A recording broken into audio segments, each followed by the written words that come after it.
அந்நிய பாஷை உண்மையா? அந்நிய பாஷை உண்மை. வேதாகமத்தில் எழுதப்பட்டிருக்கிறது அல்லவா? அந்த அந்நிய பாஷை உண்மை. ஆனால் இப்பொழுது மக்கள் பேசுகிறார்கள் அல்லவா? அது அந்நிய பாஷை என்று கேட்டால் அது அந்நிய பாஷை கிடையாது. அது உளறல். அந்நிய பாஷை என்பது உண்மை. அது கொரிந்து சபையில் உள்ள மக்கள் பேசியிருக்கிறார்கள். அப்போஸ்தலர் நடவடிக்கைகள் 2ஆம் அதிகாரத்திலே பேசியிருக்கிறார்கள்.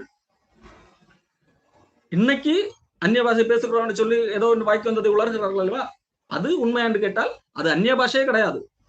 அது அந்நிய பாஷை என்றால் உண்மையாக உண்மை என்று சொல்லியிருப்பேன். அது அந்நிய பாஷை இல்லாததுனால் அது அந்நிய பாஷை இல்லை.